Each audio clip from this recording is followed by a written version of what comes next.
Hi guys, look how pretty it is. So, have you ever walked away from a conversation feeling confused? Not just unsure about what was said, but unsure about what actually happened.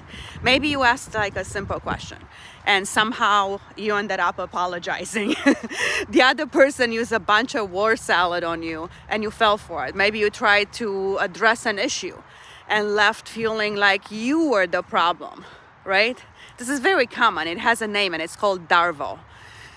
There's a common assumption that people who seek control or validation do so in obvious ways, right? By being loud or the most confident or the most dominant. But not all forms of control look like that. There's a lot of stuff that happens underneath. You know, some people communicate using subtle hints. You know, they use suggestions and they use their feelings, right? In certain dynamics, when somebody cannot be seen as the smartest person in a room, or the most successful, or the prettiest, or the most admired, they might shift into a different role entirely. They become the victim. Yeah. Now, let me be clear. Real victimhood, it deserves empathy, right? It deserves support and care. But what I'm talking about here is something different. It's like a identity that is built around victimhood. Look how pretty it is. It's so pretty over here. So in this pattern, everything's coming up. Everything is just blooming up. So it's really pretty. So being the victim isn't situational, okay? It doesn't just happen once in a while in this pattern, okay? It's constant and it serves a purpose, because when somebody is always the victim, something interesting happens. They really are held accountable, right? They know that. Think about it. We don't expect victims to take responsibility, right? We expect them to be supported and protected and understood. We pity them, not holding them accountable.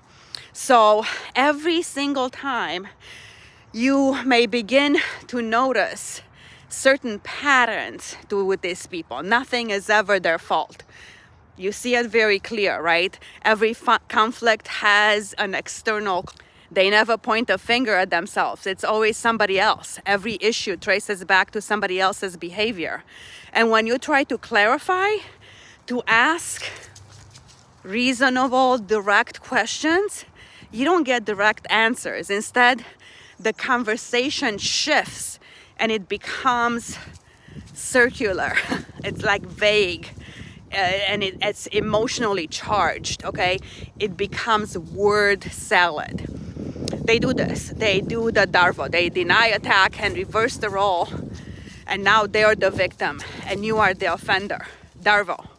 And before you know it, you're no longer discussing the original issue, right? You're trying to untangle what was even said. The word salad, right? It's extremely exhausting and very confusing. Confusion is the name of the game. It's chaos, basically. It's manufactured chaos. And this is not accidental, because confusion has a powerful effect. It destabilizes you. That's why you feel so exhausted all the time. When you're confused, you question yourself. When you question yourself, you hesitate. And when you hesitate, you're more likely to stay in a situation trying to figure it out. And you can't see that it was just a manipulation, okay? And then comes another layer, guilt. There's always something urgent, something overwhelming, something that only you can help with. This is called manufactured chaos. And you start to feel responsible for this manufactured chaos. You think, I can't leave them. I can't step away right now. I have to help them. Once I help them, they'll learn. But you'll notice that over time, this manufactured crisis never gets resolved. The urgency is constant, right? If it slows down a little bit, oh crap, it comes back, right? It's an infinite manufactured chaos that you can't get, you get triangulated in, you can't get rid of, okay? And they love to triangulate. That's how they can manipulate so good. And your role becomes less about the connection and more about taking care of them, right? So what does that mean? It means paying attention, not just to what's being said, but to the pattern over time, right? It means asking yourself, am I allowed to ask direct questions and receive clear answers? Can I go to this person with an issue and not feel like they're gonna to blow up on me because they have such a fragile ego? Is accountability shared or constantly avoided? Do I feel grounded after this interaction, or do I feel confused and guilty and drained?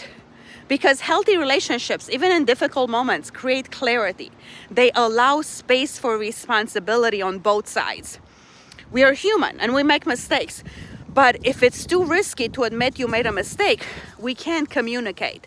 These people rely on confusion to maintain connection, and they require you to carry emotional weight that isn't yours, right? Recognizing these patterns and labeling them is important. Hey, come here. Let's go. This way, you guys.